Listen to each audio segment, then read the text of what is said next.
What's up everyone, Phil here for KO Gaming, and right now everyone is rife with controversy and debate regarding this new Ghostbusters reboot that took a tried and true comedy franchise from the 1980s and has completely restarted it with 4 modern day female comedians. Of course there's screams of sexism and all kinds of unfair criticism and all kinds of things regarding the movie. And a lot of people are afraid that this movie is actually going to ruin that Ghostbusters franchise that's been known as an American classic for the greater part of 30 years. However, I am here to tell you that it is not this movie, no matter how bad or good it could possibly be, that will ruin the Ghostbusters franchise, because today I had the ultimate displeasure of playing the movie tie-in game Ghostbusters, and boy, if there has ever been a black hole of gaming, I think I've looked into its dark fucking heart.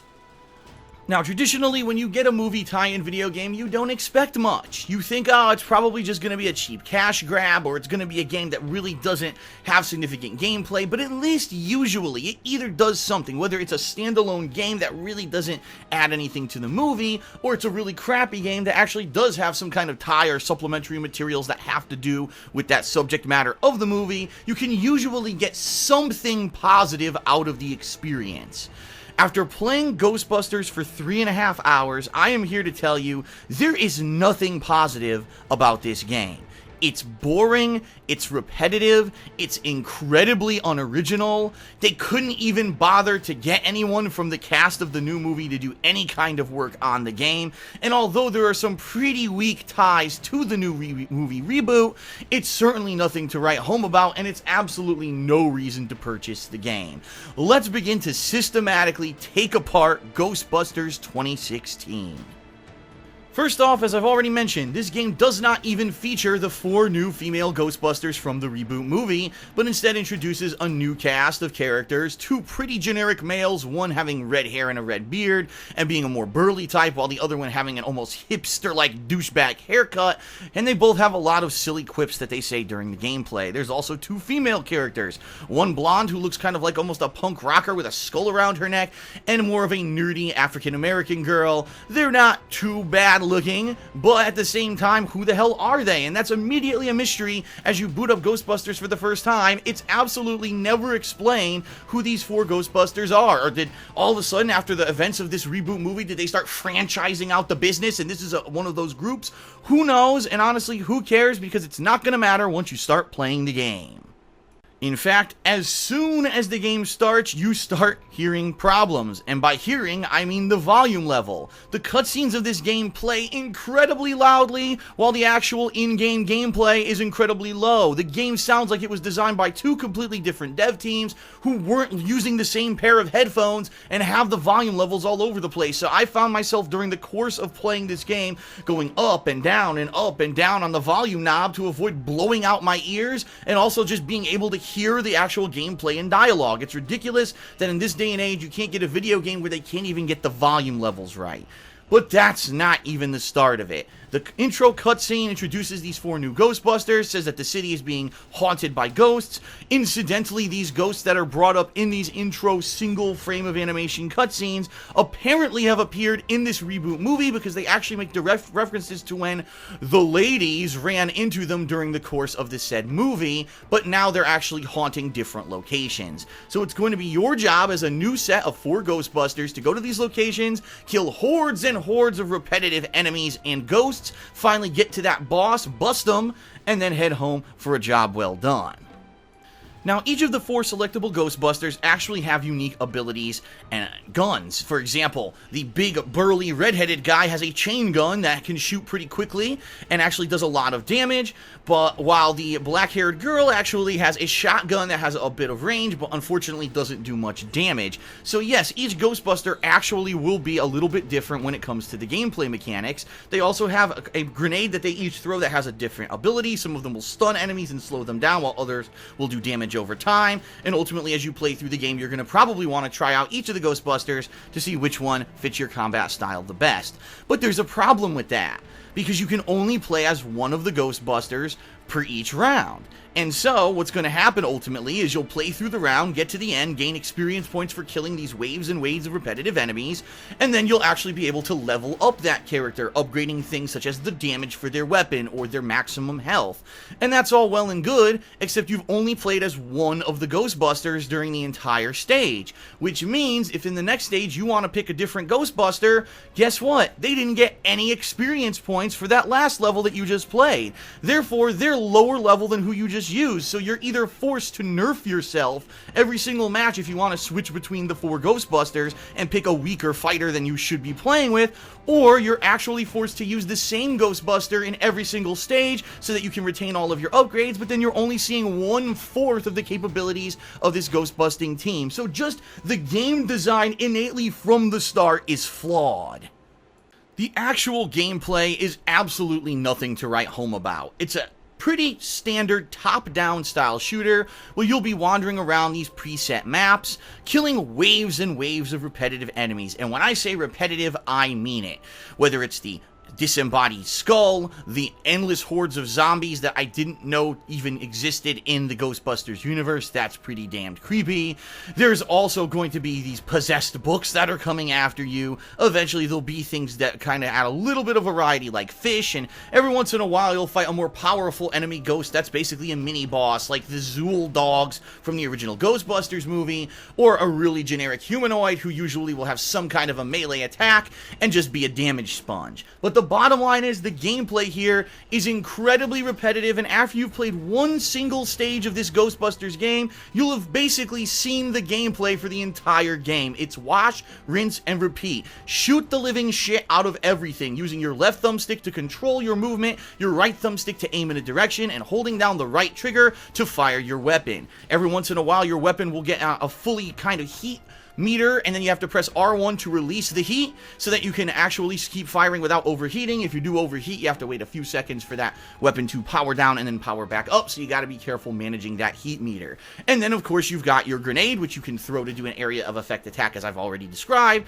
And there's one other mechanic, a dodge, which you can use to dodge back and forth and try to get away from ghosts. And that's it. The only difference is that every once in a while, one of those mini-boss style enemies will actually need to be caught with a trap, meaning once you've shot it enough, it'll have a special meter that appears above. Then you press an L1 button to switch over to your tried and true proton pack, the traditional weapon of the Ghostbusters. You'll shoot this ghost while holding down a direction on your right thumbstick. While you do that, you'll eventually get another prompt called a slam. After you slam this ghost 2 or 3 times, you'll finally be able to throw out a trap, and now you have to mash the X button an insane amount of times to get some kind of a point bonus to catch that ghost, and then finally afterwards you'll be able to progress on. That is it. That is the entirety of the gameplay of Ghostbusters. There is never a new element that's added in. You don't get new weapons or abilities over the course of the game. You simply just get stat boosts through the upgrading system. So once you've played that intro stage, you know exactly what to expect for the entirety of the game. It's that much of a repetitive grind.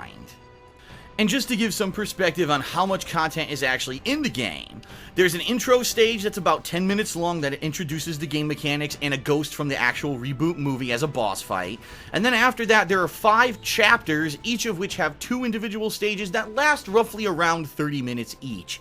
So you're going to talk around maybe 5 to 5.5 hours of gameplay. The only additional gameplay you'll actually get out of Ghostbusters is if you look for all the secrets, of which there are 4 on each stage. Now, what does that mean? Well, you have something called a PKE meter, which means if you press up on the D-pad, you'll be scanning around looking for hidden items in the environment. Sometimes it'll be a health power-up that gets your full health. Sometimes it'll simply just be additional points, and that's pretty much it. Well, every once in a while, you'll actually be able to open a secret door that then allows you to go into a secret room and pick up some kind of a device that I have no idea what it is, and it's certainly never explained in the game. If you actually collect all of these for the 2 stages of a chapter, you'll unlock a remixed edition of one of the the stages, which adds a little bit of replayability and additional gameplay, but the bottom line is the game is such a repetitive grind, you're not gonna give a shit about actually going through because you're just doing the same thing, fighting the same enemies, the same repetitive grinding gameplay, the same boring bullshit over and over and over. And maybe if there was some kind of an awesome unlock at the end of the rainbow, or if maybe the game actually ramped up the challenge and made it interesting with a variety of enemies, maybe you would want to continue, but it never ever offers any of that. The entire game is just the same combat and an endless loop. You're gonna feel like you're stuck in Groundhog Day, the movie, another Bill Murray classic, where you just simply can't get out of it. You just got to keep doing it over and over. And in some games you'd say, wow, every stage is a half an hour long. That's actually pretty awesome. In Ghostbusters, you're like, I can't wait for this fucking stage to end so that I can either take a break or go do something else for a bit because I am so goddamned bored at this stupid repetitive game. I can't believe they took literally no kind of creativity to make this thing, and it just doesn't make any sense. And as if just to make matters worse, just to stick it to you even more that you bought this game, the game has repetitive lines that the four Ghostbusters say during the stages that are gonna drive you absolutely nuts and are obviously written for about a 5th grade level, like, I'm the MVP of EVP, or, you gotta slam 'em, or, ooh, you got slimed, oh, I hope slime's good for your skin. And just really cheesy, unpassable stuff that should not be present in any kind of a video game in 2016. And then in addition to all of that, as I was playing the game and I was incredibly bored, yes, game bugs. I ended up going into a secret room with an enemy and the enemy got stuck. I was unable to catch that enemy and therefore I was unable to complete that room. And if I wanted the additional bonus leveling up points or whatever, I wouldn't have been able to achieve them. I'm sure if I played even longer, I would have run into very similar kinds of bugs. So even for a game that has no originality, insane repetition, it's not even polished enough to not make you incredibly annoyed by the dialogue and incredibly annoyed by the bugs that they put into it, it's completely unacceptable. And then, the final crippling nail in this game's coffin, as if it weren't bad enough. If you could even convince a friend of yours to buy this game along with you, guess what? There's no online co-op. The game is couch co-op only, meaning you'd actually have to convince someone to come over your house and play this piece of shit with you in order to actually get a cooperative experience. For a game that's sold for a whopping $50. I'm going to repeat myself here. $50 for this Ghostbusters game, to not have an online functionality, to be this repetitive, to have game bugs, to be an annoying piece of crap that's only 5 to 6 hours long, is a laughing stock. This game is a fucking embarrassment. It's a fucking blemish on the face of gaming as a whole. This game is what is wrong with all of modern gaming. Let's make a game solely to capitalize on the hype and controversy of a reboot movie coming out this summer that's going to barely have any ties whatsoever to it because we couldn't even bother getting the fucking actresses from the movie to be in the game. Let's charge $50 to fool people into thinking it's a full-fledged game and throw the same repetitive 30 minutes of gameplay at them for about 6 fucking times until they get so bored that they want to commit Harry-Carry. In fact, I would rather be dead than fucking play this game any further. I would rather have Slimer eat a fucking dozen chili dogs and take an ectoplasmic dump into my fucking mouth than play another moment of the Ghostbusters fucking video game. I'm disgusted. I can't believe how bad this fucking game is. It's an atrocity that they would charge $50. This game isn't worth $10. It's that fucking bad. I give Ghostbusters from 2016 a 2 out of fucking 10. It's a fucking stinky piece of fucking shit. Don't play it. Don't talk about it. Pretend like it doesn't exist, and maybe it'll go away. Alright everyone, that is it for my review of Ghostbusters. I hope that you enjoyed it, and hopefully you won't play the fucking game. Please, if you like this video, spread the word. Let people know about KO Gaming. Please check the video description for links to things such as my raw gameplay of the game, as well as a link to get some discounts off of a new subscription to a Loot Crate, and also to my Patreon at patreon.com/DarksidePhil. Thanks a lot for watching, and I'll see you next time here on KO Gaming.